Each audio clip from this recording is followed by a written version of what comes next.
Today, we want to talk about this. How do you emerge a status quo life? How do you emerge from a status quo life of playing it safe, being common, being ordinary, living your life under the radar, getting by day to... How do you emerge away from something like that to a life of incredible impact? We're capable of so much more in our lives. We are capable of greatness. We are capable of making the kind of difference that when we walk in and out of people's lives, that they'll never forget us because of the positive impact that we can make. So I started writing down last night in my own life, what are things that I have to tell myself every time I'm tempted to settle? What do I have to tell myself to get out of play it safe living?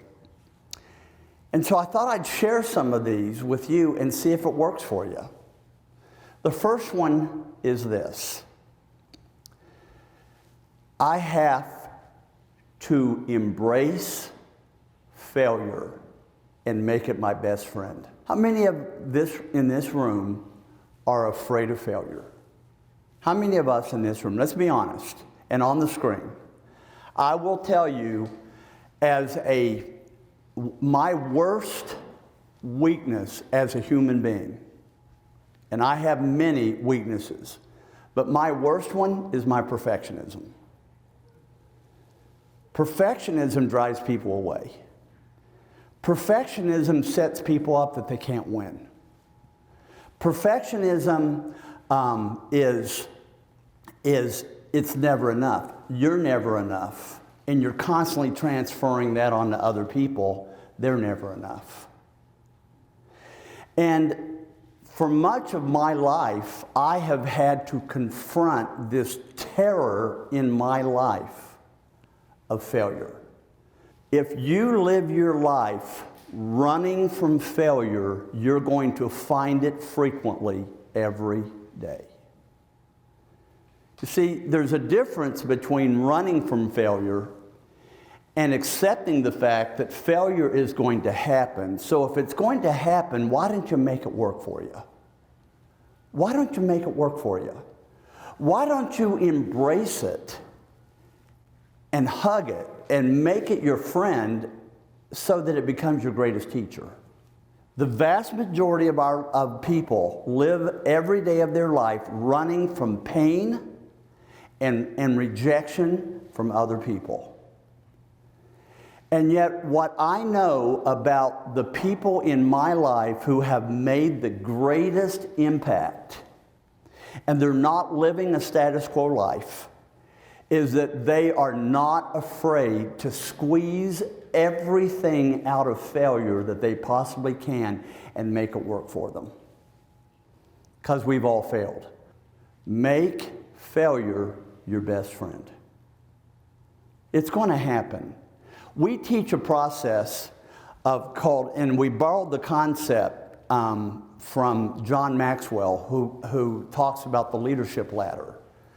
And we replaced it with our own sociological research content, but here's what we know. Level 1 leaders are those people who really aren't leaders at all. They're so emotionally insecure, and their ability to lead people is so poor that the only way they can lead people is to yell at people and demand and give them commands and tell them what to do. And they are not interested in what anybody else thinks. It's dictatorial leadership. That's level 1. And it's really not leadership at all. Level 2 is leadership by permission, which is leading through relationships. You cannot become an effective leader getting out of a status quo life if you cannot build genuine, deep relationships with other people. 50% of all leaders cannot move from level 1 to level 2 because of the inability to have relationships with other people. And that is grounded in the fact that they do not have a relationship with themselves, except one that is very poor. Make sense? And so if you're going to have the opportunity to have an impact in the lives of other people, you have to take a risk. You have to take risk with other people. And here's what that means. When I say building relationships, I don't mean let's take our team out and let's do a ropes course. Let's do a trust fall. Let's go bowling. I'm talking about something deeper than that. I'm talking about the 3 pillars of leadership today that build trust and build genuine relationships. Number 1 is authenticity. Am I real? Am I who I say I am? Number 2 is transparency. Am I withholding anything from you, or am I putting it all on the table? And here's the biggie, is vulnerability. Am I willing to be known? Am I willing to risk rejection in my life to find myself? Isn't that the irony? It feels like it's completely opposite. And so what we know is in level 3 leadership is leadership by production.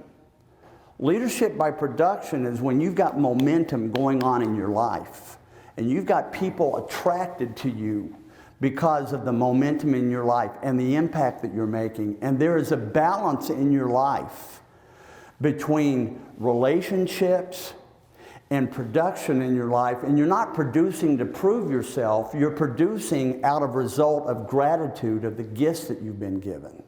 It's completely different. And your life is now humming. That's level 3, but here's what I really want to talk about is level 4.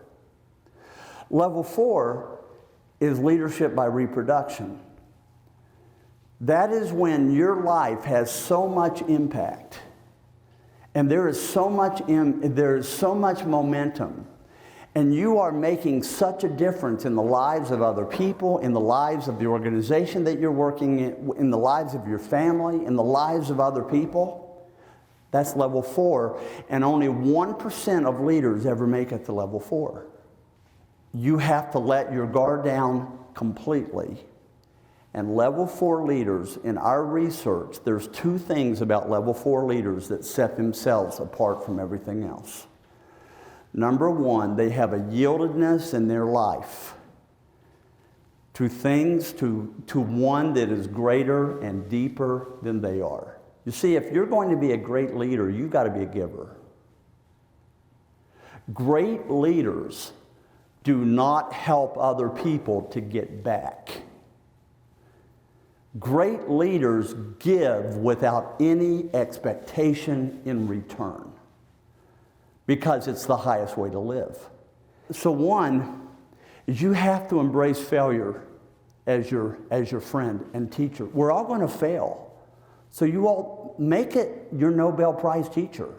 Don't miss the advantages of what it can teach you. You guys with me? What's the first one that I said? You got to be real. Let me give you another one. You have to change your number. What do you mean you have to change your number? Those of you who have worked with us know that we talk about this all the time. The average leader in America from a scale of 0 to 10 has a self-belief system of 2.7. At 2.7, I'm a fraud, I think I'm a fraud, and I'm desperately keeping other people away from finding out how I really feel about myself. That's 2.7.